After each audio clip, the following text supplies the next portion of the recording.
No matter what kind of projects you have around the shop, if you're looking for some tips and help, it's time for Sam's Garage, presented by Lund International, with Sam Mamolo and Sam Madadi. You know, anybody that works around rusty cars, rusty nuts and bolts, knows about PB Blaster. This is the champion of rust. Now, this is a penetrating catalyst. What we have here is we got these suspension bushing bolts, and you can see this is pretty good size. What's that, 22 millimeters? It's a 22 millimeter.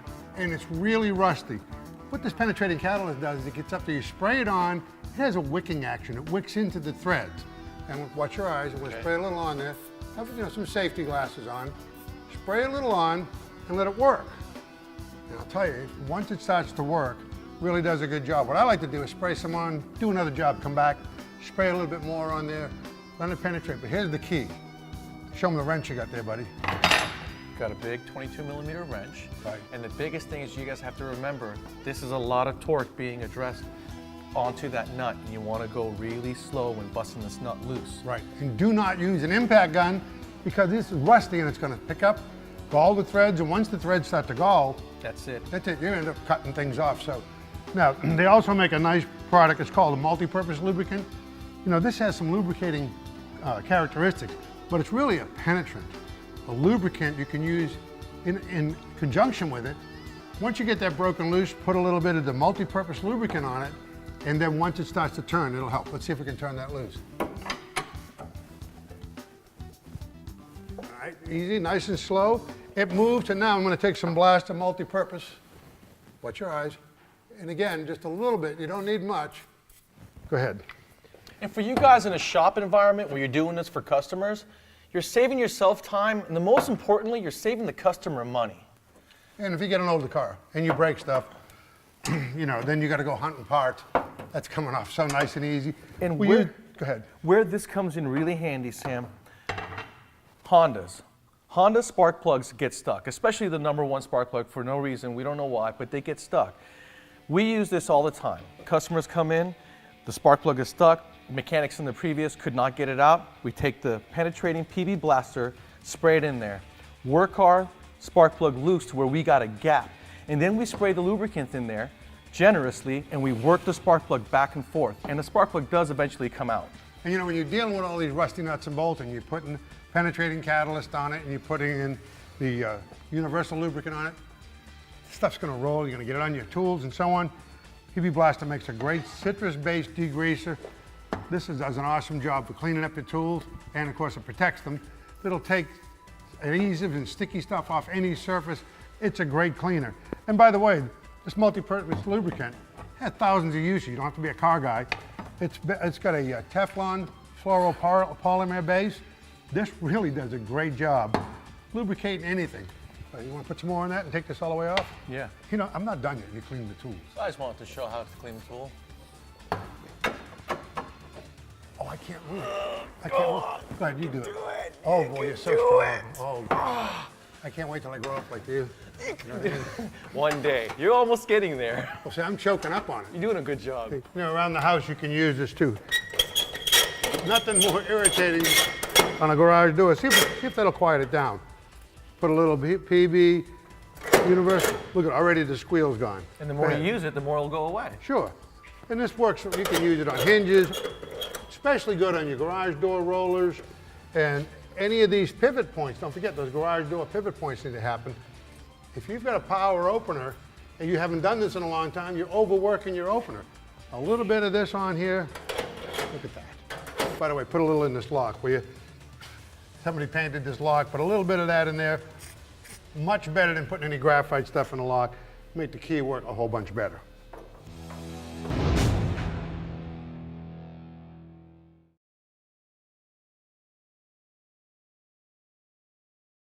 Sam's Garage, presented by Lund International, is being brought to you by Low Carb Performance Products. Quality, clean and simple. Stage 8, the world's best locking fastener. Brothers Truck Parts, your #1 source for 1947 to 87 Chevy and GM truck restoration. AMP Research, innovation in motion. Rod End Supply, we don't just sell them, we race them. Welcome to the Brothers Truck Parts Workshop. All right, the next item we've got here in the Brothers Truck Parts Workshop is rebuilding a vent window. Now look at the sheriff's truck here. It's in pretty good shape, but these rubbers are starting to get a little old, a little hard. I'm gonna have to rebuild those. Now you can buy a complete assembly, you bolt it in, it's all ready to go, and you're all done. But they're pretty expensive, and if you want to keep all your classic stuff, you can rebuild this yourself, right? Absolutely, and it's a quarter of the price or maybe even less. Okay, so first move is we open the window. It's hard to see, but there's a little split pin or a roll pin right down there. We're gonna take the little pin punch or the drift and push that out. Here. I'll hold it and you tap it out. Should be pretty much out. All right, so once you got that off, it's gonna take a wrench to remove the chrome bits from the glass itself. Don't go banging on it with a hammer. This thing's screwed on, so you don't want to bang on it with a hammer. So the next thing we're going to do is we're going to take the actual glass out of the vent frame. Okay, we're gonna try to drill this rivet out. Realized we couldn't get on it straight enough with the drill not to mark up these two brackets. So we just ground the bottom of it off, drove it out with a little pin punch, and then we took off this, it slides out. Now you've got your glass in your hand and the glass frame. We don't need this right now, right? Not right now.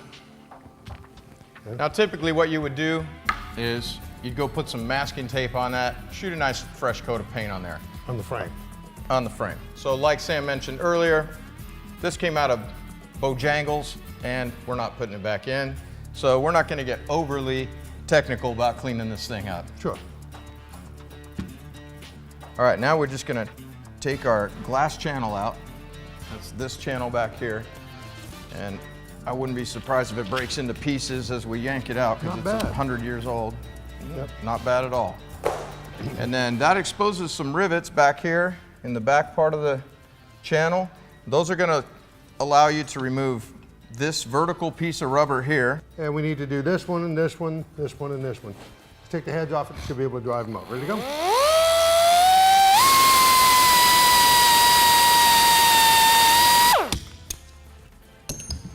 Enough? Yep. And you can see those came right out once you drill them a little bit. And out comes this little piece right here, which is, look at that crack.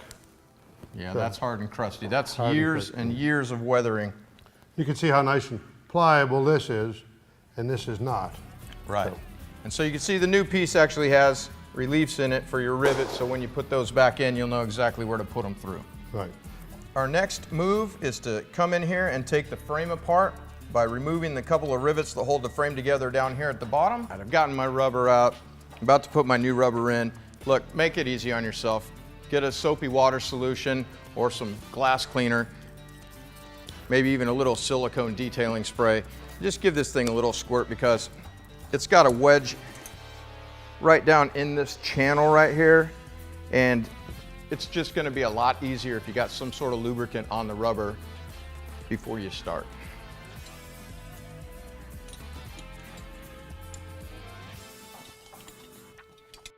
And then we're gonna rivet the frame together before we rivet that piece of rubber onto it. Okay.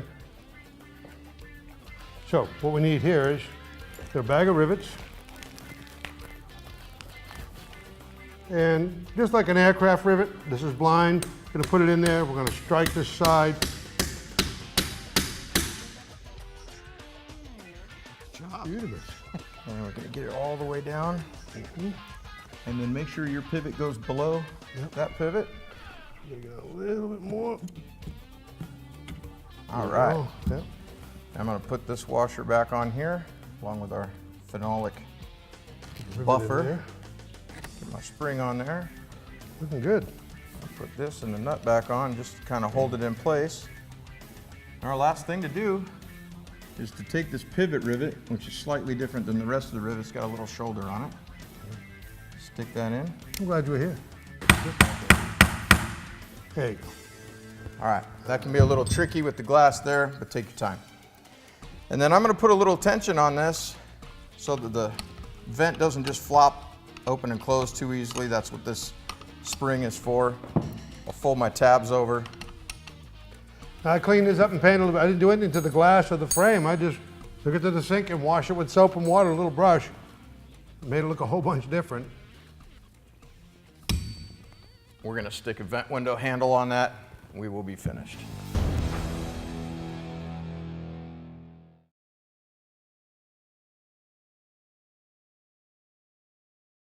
This is the DS18 Project Supra. All right, guys, now that we've installed our intake manifold, we've installed our fuel system, we got the injectors from Evolved Tuning. Very cool dude. Matt actually came by from Evolved and built this intercooler piping with one of his crew, Brian. We got the Fregola fuel lines, and we're gonna be putting on one of your awesome coil packs we're gonna install in a second. So tell us a little about why you need your coil packs over what we used to do back when we were racing, adding amplifiers to the stock igniter. Well, for years we would run factory coil packs with amplifiers, like you said. Yeah. But I mean, let's face it, it's a 20-year-old car now. So a lot of the factory coils are, taking a lot of age and they're getting older and they're a lot harder to get. And sometimes when they get older, they get spider cracks. They become less powerful over the years. Right. So rather that than ratchet real fast. right here. There you go. Yep, that one. Thank you very much. So And then we'll- rather than replacing coil packs with brand new coil packs which are a lot harder to get since the car's so old, we designed this custom coil bracket, which is a full kit, and it works for the VVTi and the non-VVTi 2JZ. And this bracket will allow you to run our IG N1A coils with our Magnum 4 wires on it. These coils they're powerful. and they're pretty. They It looks really good once it's installed. Well, yeah, And we'll, Tweak Performance did yeah. the connectors for us custom, so they're plug and play as well. Yeah, so exactly. We're gonna save ourselves some time in wiring with the harness from Tweaked and get this installed. And these coils are good for over 1,500 horsepower. And then we're going to go on and install our Pro EFI computer. And the computer from Pro EFI comes with the sensors that we need to make it safe, like the fuel pressure sensor, the 5-bar map sensor. Yeah, Pro EFI is really good stuff. They monitor almost everything. Oil pressure, fuel pressure, obviously you have your map sensor, intake air temp sensor for speed density tuning, boost control, traction control, flex fuel, which is really cool. What we were talking about earlier, you need the ethanol, which is really good for the higher compression engine. And you guys want that because what happens is if you're going down the track, like one time in Norwalk in 2006, I was going down the track, ran out of fuel. If I had a fuel pressure sensor like Pro EFI provides, the car would have shut itself down, saving me a motor. Ultimately saving me one, embarrassment at the race, losing, and two, a whole bunch of money building a second motor. Yeah. So that's why these little sensors are important, because if you lose oil pressure or fuel pressure, Pro EFI will shut you down, saving your butt. Yeah. These new computers, the new technology, I mean, it's amazing what they've done. Had we had this back in the day when you were running your Mark III, it would have been a world of difference. Would have been a world of difference, probably to save some money too. Speaking of which, when are you bringing that thing out for a race? Well, I heard that you guys are having a race in Florida. Is that true? Yeah, October 6th through 8. We do Florida 2K, which is an annual event. And I think you should bring it out and we should line them up. Well, you know what? I just rebuilt it, so that sounds like a plan. Right, very intriguing. It'll be a friendly race, but I do plan on winning, just a heads up. Then I'll see you there. Man, Diego, you're getting a lot done. That box looks awesome. Check out those speakers. Are you liking it? I love the carbon fiber cone. It matches the box as well. That's very cool. Actually, it's not carbon fiber. It's fiberglass reinforced with the carbon fiber effect to make it more efficient. That is awesome. Now tell me why you chose those speakers. This actually is the best speaker for those people that like the low bass, like that low frequency, that music, that thump, and it won't break your pocket. Absolutely, that is awesome. I remember growing up when I was in the audio systems, it was all about the song, the cars that go boom, and when the low bass hit, you'd feel it in your chest. This is that's the one. what everybody wants to feel when you're running your audio system, and that's something that carries loud too. These are the speakers for it. They're 1,500 watts max power, 750 RMS. And it's actually a 2.5-inch voice coil with 4 layers. It's actually a very, very strong subwoofer. This is cool. You know what? This is a total custom project, and your sound system just tops off the interior by making it a one-off custom piece as well. And that's why we chose DS18 to come on board with us, because they're used to building demo cars that are one-off, just like what we have here with the DS18 Supra. All right, continuing on here at SEMA, I'm in the Painless Performance booth. You know, Painless Wiring, they've been in business 25 years. These guys make some great stuff. I'm here with Andrew Erickson, and this is their new offering here at the 2016 SEMA show. So tell me what you got here. This is our 1970 to 72 Malibu Chevelle harness. It's a direct fit, so pretty well plug and play. Just route your wires, terminate them. Cool. Lots of nice little features. And you know, this is the bulkhead connector that goes Yes, through sir. right to the back of the fuse box. Yeah. And you know, you guys had in these cars over the years, these things corroded, they got green inside. You ride on the road, this would quit working, that would quit working. Got troubleshooting fuses. I've seen guys taking cars apart, myself included. Yeah. And then it turns out to be this. So you get all this new. Yeah, It all fits new. all in all the old OEM stuff. Now what is this? That's the console harness. So this is a Malibu or Chevelle harness. If you have a Malibu, you plan on doing a Super Sport console, but you haven't bought it yet or something. Right. Just wire the car up, get down the road, go enjoy your shows. Once you get your console, go ahead. That plugs right in. You'll have all the wiring for that as Because well. that plugs right into this. Yes. And then gives you the console. Yes, sir. That's great. And it's all super high quality, you know, painless quality. They make all kinds of neat stuff. They got the, like I put in last year, the Trail Rocker setup for the Yes, Jeep. sir. If you look around on the walls in this display that they have here at SEMA, they got harnesses, universal harnesses, small ones, large ones, straight rods, Ford, GM, Chrysler. You guys cover the whole gamut. Yeah, a little bit of everything. A little bit of everything. And like I said, you can be assured of the quality. It's real high quality stuff from Painless Performance products, and they got a great catalog. Check them out. Thanks, buddy. Appreciate your time. Thank you, sir.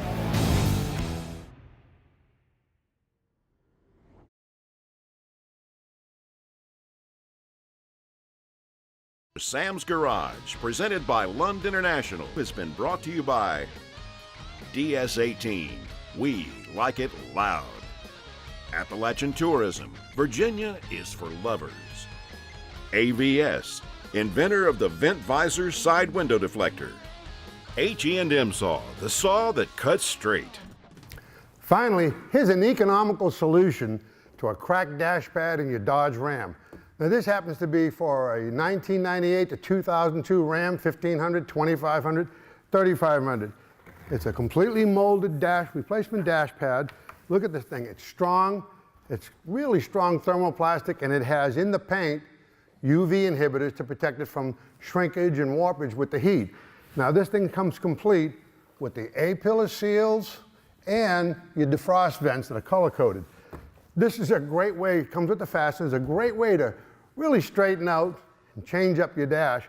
And of course your instrument bezel, which is right here, goes like that. This comes complete with the steering column seal. The vents are already installed. Makes a great, quick, easy installation. This is for 98 to 2002. They've got them from 1994 to 2005, exclusively at LMC Truck. It's time for the Lund International Custom Shop. Man, these things are going to be pretty easy to install, it looks like, huh? Yeah, man, they take about 20 minutes to do the whole thing. Not bad. Here we are with Billy from Lund, and we're going to be installing the set of Terrain HX Nerf bars on this 2015 Ford truck. And it's going to be pretty easy because the truck came with Nerf bars, not very pretty ones, a little cheap. And we already took them off, so we're going to reutilize the factory studs and install this. It's going to be an easy 20-minute deal. The hardest part of this is going to be finding the friend you trust to help you. All right, when we go on the other side, we'll start getting this thing installed. Yeah, the cool thing about this board is the brackets are already welded on to the board itself. It makes So, it really easy. Yeah, the alignment's key. You could even find a friend that's not very strong to help you. You know? Okay. Now, how long have you been with Lund? I've been with Lund for 11 years now. Wow. And you're the chief designer of? Yep, I'm the director of product design and creative services for Very all of cool. our brands. These things are going to look really great. They got a very wide. Tell us about some of the features on this. I see the wide 4-inch steps Yeah, for easy so- access in and out of the cab. Yep, this is a 3-inch Nerf bar. It fits high and tight to the rocker. It's got a 4-inch drop for your steps with recessed louver plates to prevent any skidding or sliding off, so very sturdy. You also have an extreme set We that do. you brought with we you, do. right? Grab that. Let's show that and tell some of the differences between the two. So it's still the same great design that the traditional HX board has, but this is actually coated with a rhino lining, and what that's great for protecting it from the extreme road debris and salt and brine and all that stuff that we deal with all over the country. So A lot more durable. yeah, for sure. Looks pretty cool. Now, are these just as easy to install as Yep, these? same method. All the brackets are actually welded to the bar itself, so everything's there. You just got to bolt them into place. And that's awesome because there's no drilling, no cutting. It makes it very easy for the end user to buy himself a set of Nerf bars and install them at home. Quickly, he can enjoy the rest of the weekend and go off and show them off. And the best part about it, they're made right here in the United States. That is beautiful. And that is very important. So it looks like you got that all pretty well tied down. Just want you to line it up, make sure it's straight, and then you guys can start tightening down the bolts.